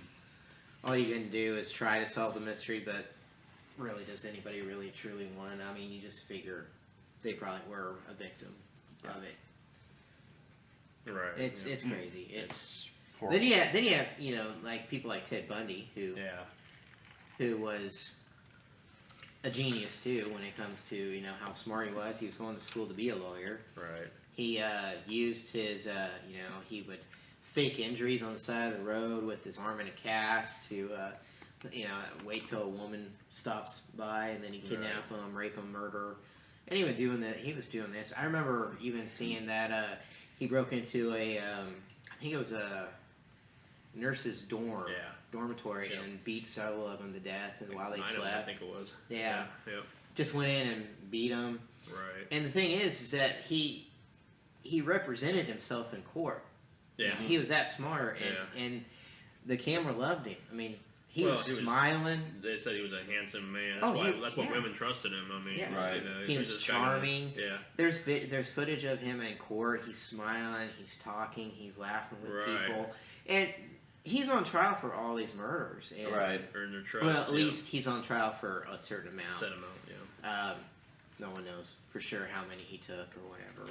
He only got caught because a victim got away from him. Right. Mm-hmm. Yep. But you go back to like the very beginning, with Jack the Ripper. You don't know if it stopped there or did it come to America. Right. Right. Some people say I'm just gonna say he traveled to America and it continued here because there's some victims that were found pretty much like the Ripper cases. Mm-hmm. Or you have a copycat. You could have a copycat, yeah. Which this is off top, somewhat related, but there's a movie a couple years back, probably 10 years at this point, called Copycat. Have you ever seen that one? I've heard of it. Where this guy emulated all these murders. Basically, did the Boston, Strangler, did I think Son of Sam, did all this stuff, and he imitated all the murderers, and he killed all these people in that style of every famous murder, practically. And That's it was a pretty cool movie. It's intense because there's a twist at the end. So, like all movies. Right. But yeah, I mean, this one's fiction, obviously, but it's played off of real cases, Right. in our history, American history. You guys ever watch Criminal Minds? Oh yeah, TV yeah. show. So it's basically Same thing. Yeah. same thing. Yeah. They take real cases and they put it into a TV show, and Yep. they're tracking killers that are doing the same thing, Yep. and they talk about all these serial killers Right. that have done it. And even the intro has all the faces of everybody Yep. from Unabomber to every. Well, they did the episode with the BTK right after not long after I actually caught him. They had an episode with BTK, but it was called something else. I can't remember. They just turned the letters around or something. But it was on Criminal Minds also. Just crazy stuff, man. That's crazy. You're giving them what they want to be glorified, or whatever, name and lights kind of thing. But Right. yeah, you were talking about a minute ago, kind of going back to you talked about Jack the Ripper kind of coming to America, going back early years. I know you want to talk about one that was thought to be one of the first American serial killers. No. Okay, then I'll talk about him. If you don't want to talk about it, I'll do it. Mudgett. What? Mudgett. That's his first. Yeah. That was his born name. I know, Mudgett. kidding. No, but H.H.Holmes. Yeah, Chicago. He's the one that has, you look at him in his photograph, he looks like a pretty decent, normal. He reminds me of Bat Masterson. Yeah, he He's really kinda does. has the same type of derby hat on, Yeah, he's mustache. got the derby. and Just looks like your typical guy from that era, Yeah, absolutely. But that was crazy. To say the Really, least. what started, I don't know how far back you read about him, but it all started with him with, he was being tormented by some friends. Uh-huh. I think they were in the doctor's office, or they were in an office somewhere that, anyway, they locked him in the closet, Mm-hmm. and it had a skeleton in the closet. no pun intended. It Right. actually had a skeleton in the closet. It was a medical skeleton hanging there. And it terrified him, freaked him out. Right. But from that day forward, he was just fascinated by the human body and by the skeleton. Right. So, needless to say, he became a pharmacist. He became, pretty well-to-do for himself. He came into some money. But he also was, he faked on his tax, he was fraud, embezzlement, stuff like that. He knew how to Con artist. Yes. Yep. He knew how to work the system on a lot of things. Right. And during the 1880s to the 1890s, he moved to Chicago. Right. And that's where he built the famous Death Mansion, Murder House. Yeah, it was like a hotel is what he kind of became known as the Murder Hotel, whatever you want to call And it. I got a black and white photograph of that. Yep. It's really crazy. It was about a block or more wide, and he specifically built this with this morbid fascination to kill people. It was built just to murder everybody that could come in. He has construction people come in. They'd only work for a week or two to build a certain section, and then he'd fire them. Right. Because he made the plans himself, and he had it structured just right, and had it built so where there was gas chambers, there was a vault that was put into one room, where they said, no, you can't do that. You can't. Right. Or he couldn't afford the vault, I guess it was, so he had to give it back. But he'd already put it in the room and structured it around. They're like, well, okay, well, you can have the vault back, but if you damage my walls at all, I'm suing you. So they gave up. He kept the vault, and it was made to where the vault was put into a room, kind of like another section of the room, and guests would go in there, and then the door was shut, seal them in there, and then they just die of asphyxiation. They just suffocate. He had trap doors everywhere, so your body is just flinging through death chutes down to the basement. And he was killing all these. Yeah, because he wanted to basically let them fall, and then they break their bones, and then they die. Just they couldn't, because it was a huge fall, basically. Yeah. Yep. And he poisoned them. He did all kinds of stuff. And he would strip their bodies of their flesh. He would soak them in acid, take them all away, and then he would make medical skeletons out of them, and sell them. Yeah, actual body parts. All these medical clinics and hospitals back in the 80s and 90s were getting these skeletons of real people that were murdered by H.H. Holmes. Yeah. And didn't this whole premise, he started the hotel about, it was in 1893 for the World's Fair. Yeah. So, because it was like a couple miles from there, and his intention was to lure people to stay at this hotel, whatever. That way he can kill them and practice whatever, experiments on them. It was 1893 World's Fair in Chicago. And so people, of wealth and whatever were staying there, and then they just disappear. Yep. This is like their own movie Saw. Yeah, basically, I mean, Sweeney Todd. Sweeney Todd. Yeah, that's a perfect one. Yeah, definitely. I mean, it's crazy. You know Sweeney Todd. Okay. Have you heard of Sweeney Todd? No, actually, I have not. No, Sweeney Todd. No, but I'm gonna look it up tonight. Sleep with lights on, are you? The Demon Barber of Fleet Street or something like that? Fleet Street, yep. Yeah, Johnny Depp did the movie. Yep. It's a musical. But he cut their hair and slit their throat, and then he dropped their body through a chute. And then, what was he, grinding up their bodies? Yeah. Grinding them up and then feeding them in pot pies and stuff like that. Just crazy, man. Oh my god. Yep. Yeah, the shit people come up with. Yeah. Yeah, a lot of white people out there. I mean, a lot of white jobs. But he was considered one of the first ever serial killers because the amount of deaths they really don't know. It could be 200, could be 300. They're not sure how many. But he got caught by insurance fraud. He tried to collect insurance from his right-hand man that he kind of got involved with it, and he set this guy up, murdered him, and then tried to take his money. But he was getting his own employees because he owned a pharmacy store, and his own employees, all the women that would come and apply there and work, they had to turn over all their tax money or something like that. Yeah, I can't remember. all their benefits to their life, basically, over to him. If you get a job here, if something happens to you, everything comes to me. That should be a red flag right there. Right. But back in the, back 1880s then, and 90s, you know, some people just needed a job. Right. So here he is getting these people to sign over their life, and then he would just murder them. He'd get their money. He'd get all the life insurance on that. So he tried to do this to his friend, and then that backfired on him, and he got arrested for it. And then come to find out when they went in to get into the house, you know, they found it to be, you know, just a horror house. Not a whorehouse, but a horror. Yeah. It came out wrong. But, you know, it was just a death house. To the, you know, all the bodies and down in the furnace and the acid and the bones and the flesh, all downstairs in the basement. And what year was this that they figured this out? It was in the mid-1890s. Wow. Yeah. Yep. He was arrested. He was executed. Yep. He was hung. Yep. He was terrified of what people would do to his body, so he begged and pleaded nobody was to touch his body after he was dead. It was like, put me in a casket, bury me right away. Because he was so afraid of people screwing with his body. Yeah, doing the same thing Yeah. that he did. Yeah. Yeah.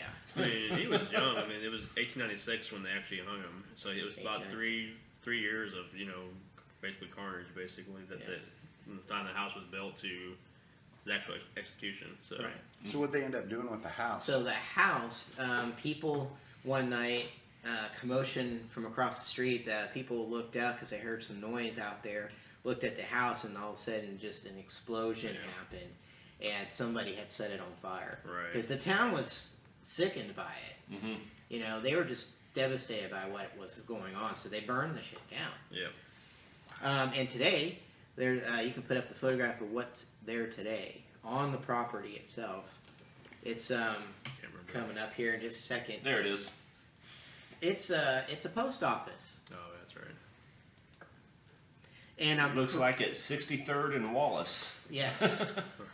Yes. Wait for it to pop up. And it's just a regular old modern day post office. And can you imagine the possibility of the activity that's happening there? Oh my, yeah. I'm just thinking, I think it's got to be very haunted. especially if there's a basement still there. Yeah. There's got to be somewhere in there that there's a basement. Right. And I've always wondered, has anybody ever looked into it or thought about You gotta saying, imagine. hey, That'd be a good but I've never seen anybody on deal TV for our or case anybody managers. actually. Right. Try to I'm Yeah. trying to remember if any of the shows have been there or not. I've never heard of I anybody. feel like it's one doing of the offshoots, not like most haunted because they're mostly out of Europe, but there's somebody I swear has been there, but I can't But think it's of who a it is. federal place, so Yeah. it's not like you can just Right, go in it'd there. take somebody like Taps to go in there, or somebody Yeah. well known that respectable. That, Well, I mean, Jason and Grant have done, Yeah. battleships and stuff like that, so Right. they have that. they have that. background. Somebody like They Zach, they probably would get in there just for ratings, but Yeah. Whatever. But Here nor that's always intrigued me with so much carnage and murder, as you said. Right. And now today it's just a post office Yeah. right there on that same spot. Right. It makes you wonder had the house not exploded, if they would, or the hotel not exploded, if they would have kept it. Because I mean, think about some of the other killers out there. That the BTK house is gone. Yeah, they tore it down immediately. Charles Manson, the Sharon Tate house is gone. The Jeffrey Dahmer house is gone. The apartment that he did all that stuff in, it's all gone. There is one house. I think we were sharing it back and forth with each other for a little bit. It was a story that came out with Ted Bundy's childhood home In Seattle. in Seattle. I think it was Seattle. And I think Or there's Tacoma or somewhere. somebody's claiming that there's activity in that Yeah. house. And the house is Possibly. beautiful. If you ever seen it, they did remodeling. It's actually a nice little house, but Yeah. who's gonna want to live in that house? And well, besides some of us weirdos, but I don't know if I'd live in it, but you know, to tour it or something. Would, yeah. But you know, I'm just saying, who knows what's going on in there or whatever. Like you said, there's reported activity supposedly. Yeah, I mean that's what they're saying is that his presence or possibility of that coming back, but it could be just anything. Yeah, it could be. But I always wonder, and I haven't ever looked it up or anything like that. You know, you have like I want to say Jeffrey Dahmer's apartment is it's still gone. No, that's what I was telling you. It's still gone. That's it's what still I just gone. said. It's gone. Yeah. Okay, it's gone. Because they didn't want people to come and glorify this place. Because that place. I mean, the stuff he did was just absurd. Yeah. I mean, I shouldn't say there's pictures out there too of that crap, but you should want to look at it. I mean, obviously, it's ridiculous. There's somebody's apartment that's still around. I wonder about like John Wayne Gacy if his house is still up. I don't remember that. I don't know. You mean Pogo the Clown? Yeah, Pogo. That's another whack job. He was the guy that would go out and perform as a you know clown. about this one too. Yes, that one. Yeah. I mean, perform as a clown doing children's parties and dressed up as this clown and try to lure kids into his house, and to kill them in the basement. And he had a car dealership or something. Yeah, he was a businessman too. Oh yeah, dude, just out of his damn mind though. But yeah, that's one of the most famous ones too. Is Pogo. I don't know what to say about that. Just crazy. There's so many whack jobs out there, and I'm trying to think of. I mean, Ed Gein is another one. We talked about in the past where.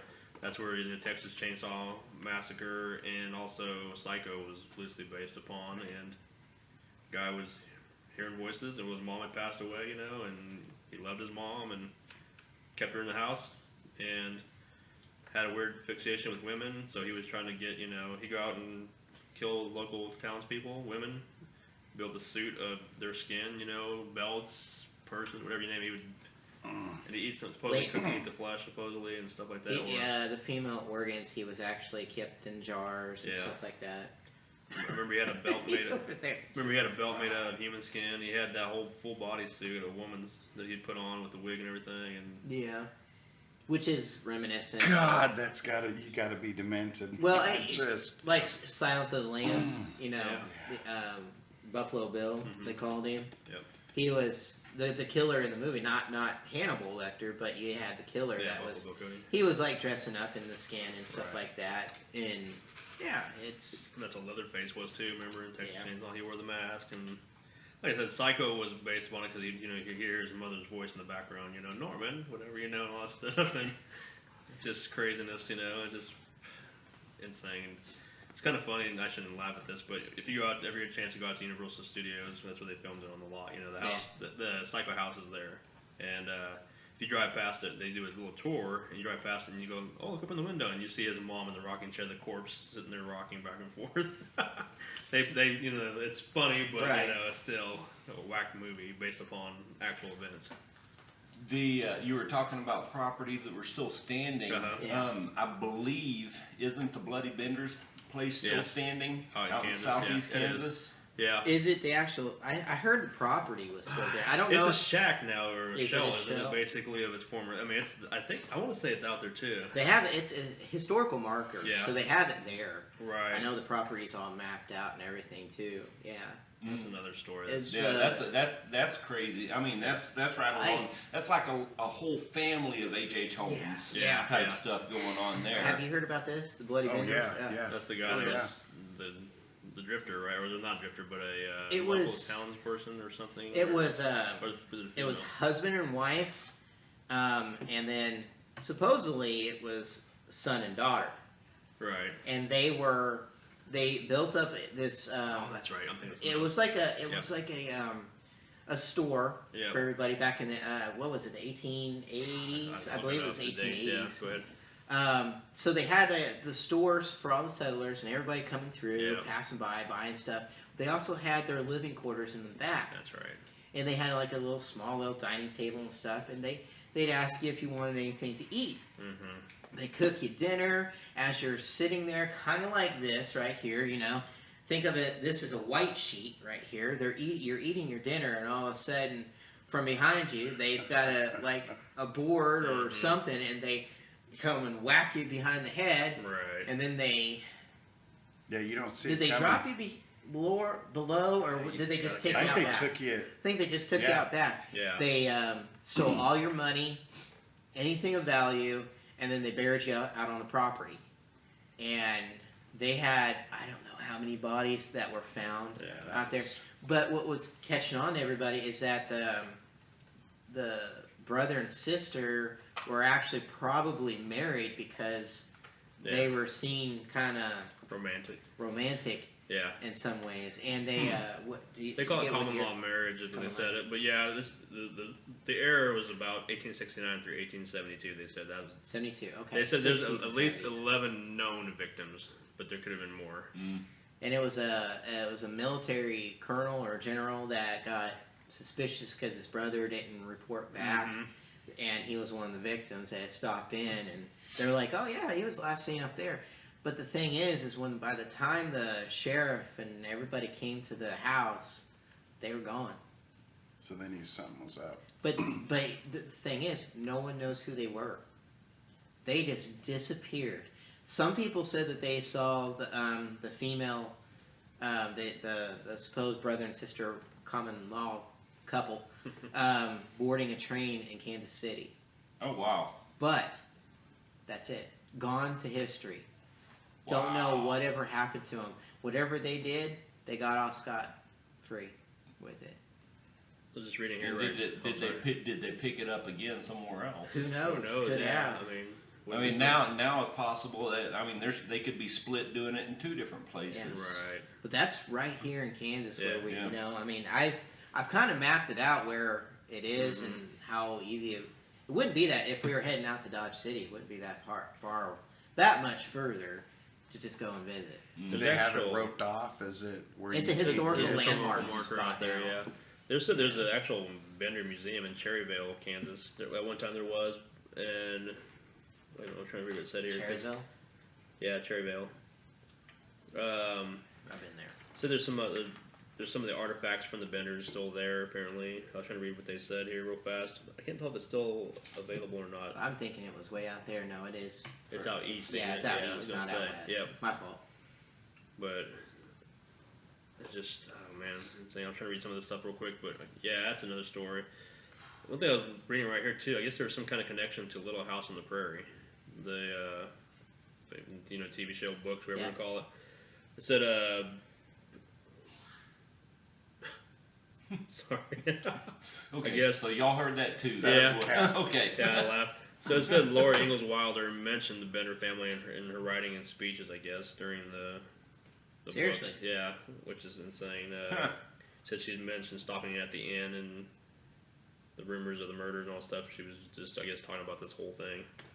She stopped in at the inn. That's what it says here. I'll try to read this real fast here. Can you imagine that? But this is, I don't know if this is the TV show, if that's what they're talking about, or if it's the actual book writings from Laura Ingalls Wilder. But I was trying to read it real quick here. Sorry. I wasn't So what would expecting make this. you just stop in at the Benders? You said it was like a Well, like they a had a store. sign. The article I was store, just okay. reading. Yeah. The article I was just reading said that they had a sign out front of their place, advertising groceries and a hot meal, basically. Okay. And it's just like Jason was talking about. They'd get their guests seated down at the table for their hot meal, Right. and there was a curtain dividing the house up, and the article I was reading said Ma and Pa. Ma would, serve them the meal. Pa would be hiding behind the curtain with a hammer, and as soon as they were distracted enough, he'd just clock them over the head with the Right. hammer and be done with it. And they dug up all the bodies out there, like 11, Yeah, 11 known as 11 sites. Wow. They just started digging Dan did again. Sorry. back in the 1870s, at 1872, I believe. Yeah. They that's started last digging up the bodies, and there's all kinds of, the whole yard Full of mounds. full of, just to- they dug up the whole backyard or whatever of the property. And so wasn't it the agent or somebody, the brother, was it that he was going to go?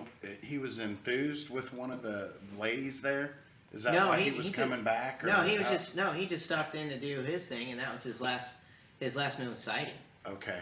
And Okay. he wasn't heard from again, and people were pointing, because I think the general or colonel or whatever he was, as he was riding, he came through to find out, what happened to my brother, and they found out that last known sighting of him was over there and everything. So, because a mail stopped, everything, all these people that were coming to they're stopping in, and Not returning. no one saw him again. So it was just fingers are being, pointed, but who knows how long that been going on. I wonder how they got tipped off too. Right. Because back then there wasn't a lot of communication. There wasn't a lot of That was ways of strange. communication. Yeah. It's just strange Yeah. that they just disappeared. Mhm. But something had to alert them, and they just, Right. But yeah, like you said, did they ever start up again? Did they continue on? Because one of their, according to almost everything I've read on the subject, one of their motivations, motives was to rob these people. Yeah.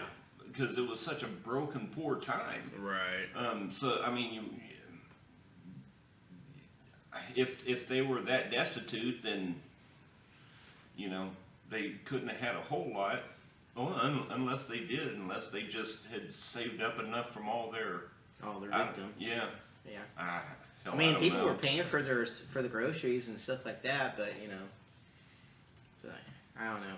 It's a crazy story. Sounds like they're reselling the groceries as soon as they paid for it. Went up. Yeah. But you get a lot of stories now on TV shows, like Supernatural even had an episode called The Benders. Right. And it was a family that was capturing people to hunt them. Oh yeah. They were keep them in cages for a little while and then let them loose in the woods, and then they go out and hunt them. It's also how House of a Thousand Corpses, Rob Zombie's movie, was the same thing. Right. Doing the same kind of capture people and then I tried watching run. that. kind of a thing, it was a game to them. That X-Files had a couple episodes or an episode like I that. think so, too. Something about Yeah. that. Yeah. I mean, that's been kind of a popular. Right. A lot of movies. Well, Yeah. X-Files had that episode called Home. Oh was yeah, that's As yeah. TV guy said, it was the grossest hour on television. Oh, that's Yeah. right. I do With remember the that. Yep. family from the 1800s that just kept it in the family. Yeah. Yeah. And they were just, the brother was actually the father of this one, and Yeah. blah, blah, blah. They just kept it within the family. Yeah. And the mom was this no leg, no arms creature under the bed that they just, kept sleeping with to create more babies and stuff. And Yeah. you never seen that? The very first scene in the episode is this baby being born, and then they take it out and bury it because it's so deformed that dies, it's not gonna survive. So, and then off the property is a baseball game going on. This little kid is at the pitcher's mound, and he's digging his foot into the dirt, and he looks down and it's all bloody, and that's where they buried the baby. I forgot about that episode. So, Where do you guys find the time to find this stuff? I watched That's this when I was in amazing. high yeah, this school. was the Yeah. 80s, Yeah. 90s, Yeah. I mean, what else are you going to watch back then? We didn't have the internet. Yeah, I guess need I to did cold grow up watch in the this, 80s. too. There was no TV time for me. You watch what you could. I mean, hell, we Yeah. watched Cops for all I know, on TV. TV show Cops, people getting arrested. That's Shit crazy. you couldn't see, real life. Well, you shouldn't have. I'm not saying anything else. But craziness, yeah. I mean, we could go on for hours and hours about serial killer. We just touched base on a few of them. I mean, there's so many out there, both here, in America and across the globe, basically. So who do you think was the last known serial killer? Oh, they're still happening. I You don't know. I know? can't even You tell think you. they're still happening? Oh, Oh, yeah, God, yes. you got the sniper killers. Yeah. You got the people who got guns. Uncle and and his yeah. cut nephew. Yeah, or but I mean, you consider somebody that only killed maybe 4 or 5 people a serial killer? The legal When do you definition. become a serial the killer? legal definition of a serial killer is someone who has killed 3 people in 3 separate incidents, Okay. So yeah, there's maliciously. Right. There's quite a few then. So you've got the crazy sniper guys who were just Right. knocking people off as they drove and stopped at gas stations. There you go. That's Yeah. serial killers. That wasn't too long ago. Yeah. Within And- 10 years. I mean, you've got mass shootings and everything that's happening now. I mean, that's all happening at one moment, but right. I mean, it's a trend that's it's just happening more and more, and the disillusion of people is just growing with doing this and doing that. What can we do to shock more, do more damage? Right. I mean, how many murders are out there right now that are unsolved that could be the same person doing the same thing? We don't know. I mean, unless it's, you know, they have the criminal mind showing. You have the same, like you talked about, the same motive, and I mean that's when you find out it's a serial killer, possibly. Just from, I mean, okay, this digs into urban legend a little bit, but just the homeless community. I mean, we have a huge homeless community here in Wichita. Yeah. Right. And okay, so how many? This is terrible to think about, but how easy is that community? What kind of prey is that? Well, you know, it reminds me of a case out in Seattle back in the late '70s or early '70s. The Green River killer was going around killing all the prostitutes, you know, and dumping them in the river, the Green River. That's why they got the name. I mean, you could do the same thing to rid the world of the homeless. You know, get these people off our streets. You know, who's to say somebody couldn't do that or hasn't done that already? I mean, those people go missing all the time. Not to be heard from again. We have in Wichita, you find one under the bridge every now and then. Were they sleeping there? Possibly. Was that where they're living? Or were they, you know, placed there, you know? You don't know. I mean, who knows what's going on right now as we speak. There's somewhere out there, there's somebody probably doing what we're talking about. Yeah. In whatever fashion they have. That's a creepy thought. I mean, in Kansas alone, how many people were there that were deemed serial killers? I mean, you got the guy up in Kansas City, on the older guy that, I can't remember his name, John, doesn't really matter, but he is one that was dumping women's bodies on his farm up in, you know, Kansas. They found him in, you know, drum barrels. In the drum barrels, yeah. You had Richard Grissom, who was going around killing, you know, young women up and down in Kansas. You had possibly Douglas Belt, the one that decapitated that Gallegos lady here in Wichita. Out in the apartment complex, he burned her body up, cut her head off. They'd never found her head, and he was going up and down, you know, I-70 and I-35 raping women. They've actually linked him to, you know, a bunch of rapes and whatever else. I mean, you got that type of serial thing going on. He died within the last 2 years in prison, and he would never tell the police what he did with her head, basically. Right. I mean, they still never found it. I mean, you got all these people doing this, you know, these heinous acts, and that's just in Kansas. You had the guy up in Kansas City, they call him the Kansas City Cannibal, that African American kid that would kill he took some drugs or something, killed his best friend in his mom's basement, or grandma's basement, went down the street, started killing other people, and just, I mean, he's a serial killer, and that's all in Kansas alone. I mean, that's like 5 people already. BTK, unfortunately. BTK would never have been caught had he never screwed up giving too much information to the police. Well, you know, he's inflated his ego. I mean, they were talking about me in the news again. Oh, I'm going to come back and tell them, correct some of the things they had wrong. And but he could have gotten away with it all had he just not gotten too carried away with his own stuff. And he was a, you know, church-going person and all this stuff, you know. Wow. Yeah, on paper. He was a Boy Scout leader. He was, you know, all this stuff. And it's insane. And, I mean, you got people out there that's, some of them never been, you know, solved. They've labeled, like I said, the Zodiac Killer never technically has been solved. Was it the Boston Strangler or the Hillside Strangler? One of them, Hillside Strangler, I think, they've never really solved that, other than the fact they've had 2 guys who they think either admitted it or whatever, you know, they linked to it. But were you going to say something? Sorry, you look like you got something in your mind. No, I was just going back to, like, even the Branch Davidian during the whole fiasco of them with the ATF and FBI outside of the area on camera while the media was there, you know, interviewing all the witnesses and stuff like that. One of the reporters goes over to this guy that's sitting on the top of the hood of his car and interviews him, and he's explaining his views on it, and it's Timothy McVeigh, the future bomber of the Oklahoma City bombing. Yeah. You know? Yeah. I mean... Timothy McVeigh. Yep. Yeah. I mean, it's just crazy. I mean, I don't think the Branch Davidians are technically serial killers, but they're more of a cold. Yeah. I mean, there's cold killings out there too. Just, you know? It's just the spawn of everything. Yeah. It all kind of intertwines, or you know. cross his path at some point. It seems like, with you guys satanic worshipers doing this stuff. I mean, doing sacrifices and whatnot, and that's technically serial killing, I guess. They go around and do the rituals or whatever. I mean, possibly. Or would that be considered just like a big homicide instead of serial killer? Well, I mean, so we talked about more than one person, different locations. I mean, who says they do it all in the same spot? I mean, you don't know that. I mean, you're offering up to their god, whoever they worship, not their god, but the devil, whatever you want to call it. I mean, who knows?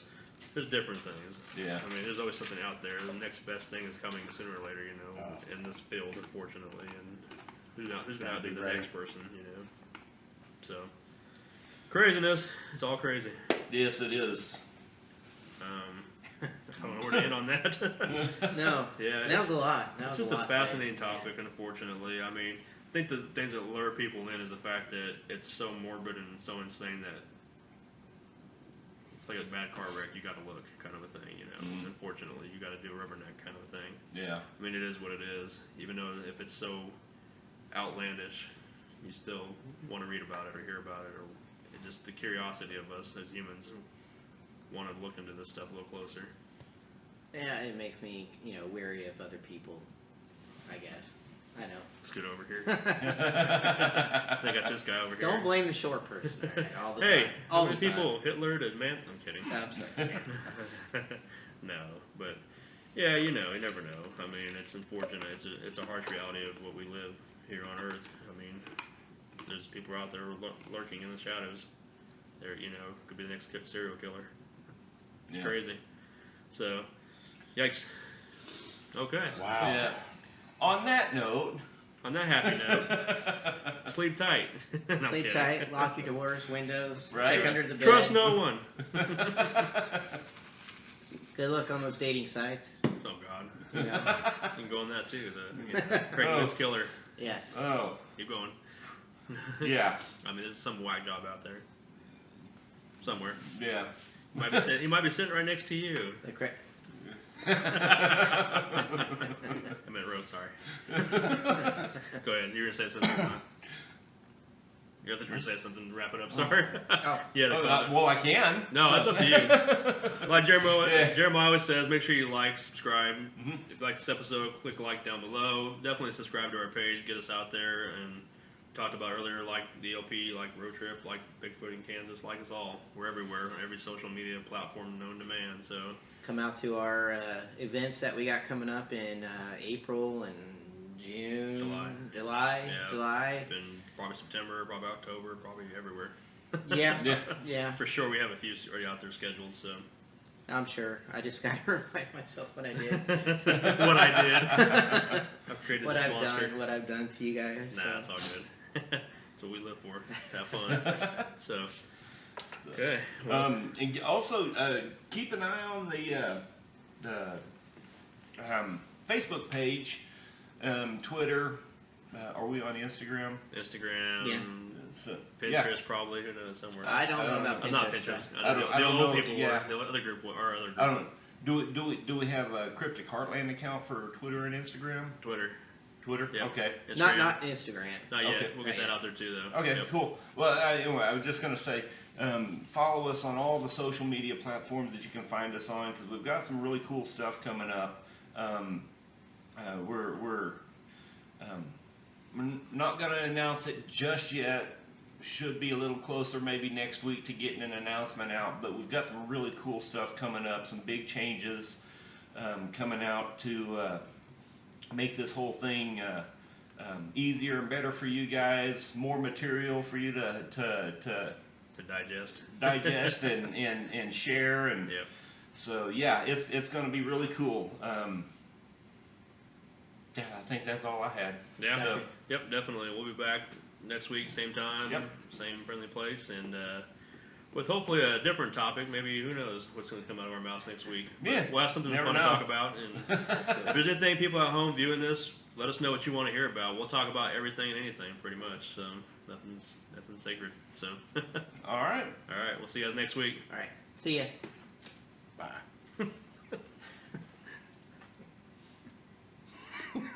Really? Oh, I had the wrong scene pulled up. Okay, now we really mean it. We'll see you next week. Bye again. Part 2. Bye.